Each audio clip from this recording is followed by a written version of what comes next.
बिस्मिल्लाहिर्रहमानिर्रहीम। अस्सलाम वालेकुम। और सब भाई खैरियत से हैं? माशाल्लाह ही माशाल्लाह। मेरी दिल से दुआ है कि सब भाई खैरियत से हों। अल्लाह ताला सारे तंदुरुस्ती दे। माशाल्लाह ही माशाल्लाह। फजर दी ज़ान हो गई दी है ते इंशाल्लाह कुछ 10 मिनट तक जरा बाजमात खड़ी होनी है ते इंशाल्लाह असी घरों निकल आए हैं बाजमान नमाज पढ़ने वास्ते।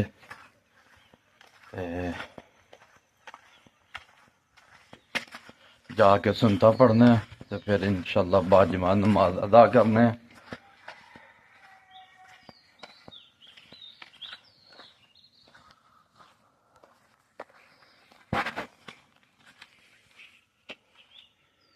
और यह देखो कितना नेरा है।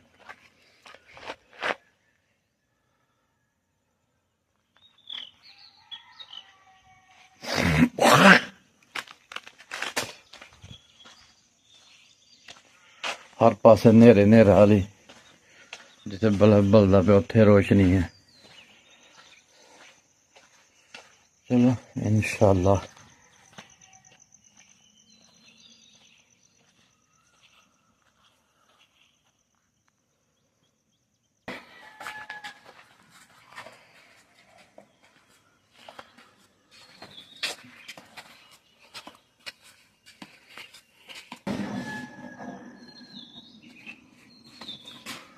अल्लाहुम्मा मफ्तह लि अब्वाब रहमत।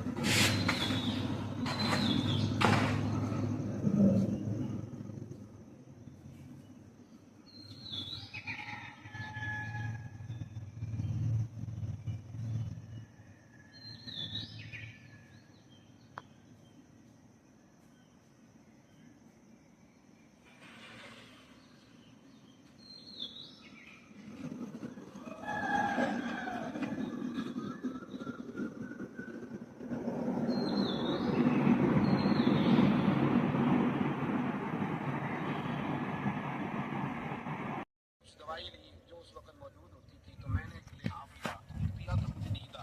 जब मैं सोया तो मेरा मालिक आ गया, उसने आकर के मुझे सोए हुए देखा, खींच कर कंबल उतारा। मैंने लगा अब तेरी सजा ये है कि तू खुले मैदान में बैठे वहां चक्की पीसेगा, और दूसरी सजा ये है कि तुझे कमीज पहनने की भी इजाजत है। हजरत बिलाल कहते हैं तेज बुखार ठंड का आलम, जब मैं चक्की पीस रहा था तो सैयदना बिलाल अच्छी रजी अल्लाह ताला अन्हु फरमाते हैं मेरे दरवाजे के करीब से रसूल पाक गुजरे और मुझे हाय से आसन फरमाते हैं कि जब बंदे पे कोई सख्त मुसीबत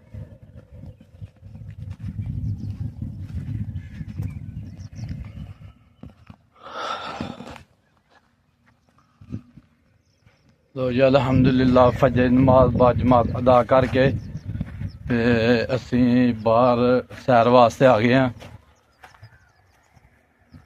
सानू तो सुबह मस्जिद च पता चलदा है कि रात दी जड़ियां न बाबा गड़बड़ होई दी है। मिसाइल बज्जे दे ने पाकिस्तान च 5-6 ते हुण थोड़ी देर तक खबरां सुनने हैं, अल्लाह करम करेगा। इस टाइम तो बड़ी साढ़े वाली जड़ी है न खामोशी जड़ी है न छाई दी है। जी लगता है जिवें कुछ होने वाला है।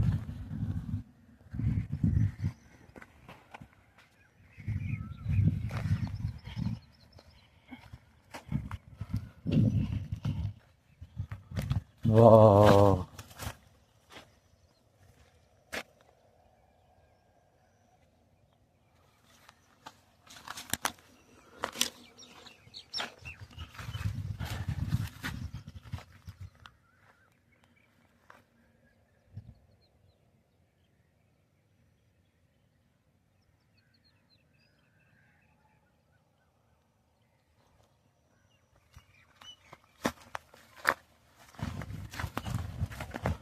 वाह जी माशाल्लाह जी माशाल्लाह। कद्दू शरीफ शाग है।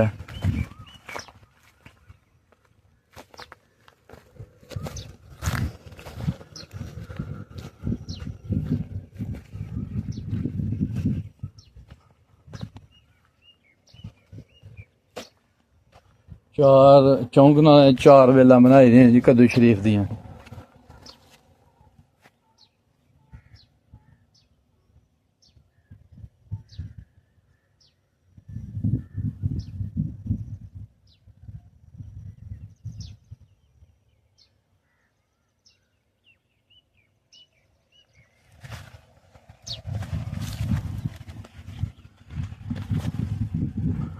ਮਾਸ਼ਾਅੱਲਾ ਜੀ ਬੜੀ ਮਿਹਨਤ ਹੈ ਕੱਦੂ ਸ਼ਰੀਫ ਦੀ।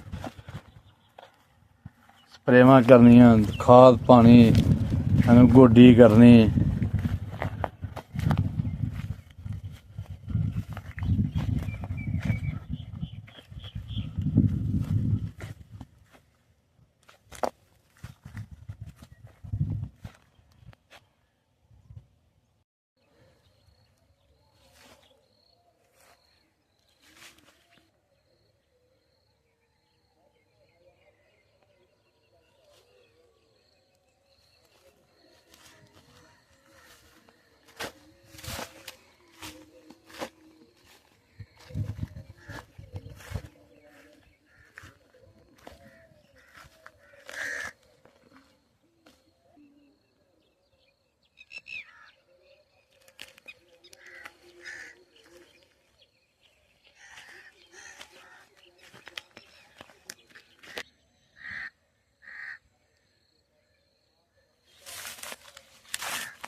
ਜਿਹੜੀ ਵਧਣ ਵਾਲੀ ਹੈ ਉਹ ਫਿਰ ਵੀ ਚੰਗੀ ਜਿਹੜੀ ਵਧਣ ਵਾਲੀ ਹੈ, ਜਿਹੜੀ ਵਧਾਉਣੀ ਸੀ ਨਾ ਉਹ ਤਾਂ ਕੋਈ ਆ ਗੱਲ ਨਹੀਂ।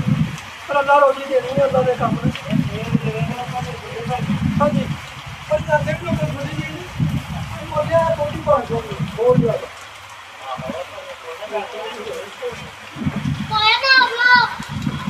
अपना बूट पानी में वो मजदार जी आप बात करते नहीं कि स्कूल ले गया बस ने पानी दिया कि मैं छुट्टी मारांगा बच्चा ने लग बहुत सारा साथ है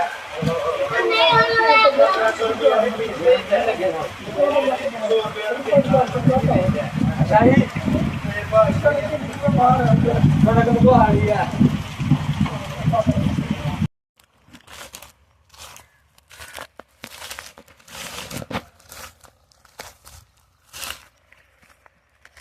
ਲਓ ਜੀ ਮਾਸ਼ਾਅੱਲਾ ਅਲਹਮਦੁਲਿਲਾ ਅਸੀਂ ਹੁਣ ਵਾਪਸ ਜਾ ਰਹੇ ਹਾਂ। ਸਾਡੀ ਵੀਡੀਓ ਲਾਈਕ ਕਰੋ, ਸ਼ੇਅਰ ਕਰੋ, ਸਬਸਕ੍ਰਾਈਬ ਕਰੋ ਔਰ ਸਾਨੂੰ ਆਪਣੀਆਂ ਦੁਆਵਾਂ ਯਾਦ ਰੱਖੋ।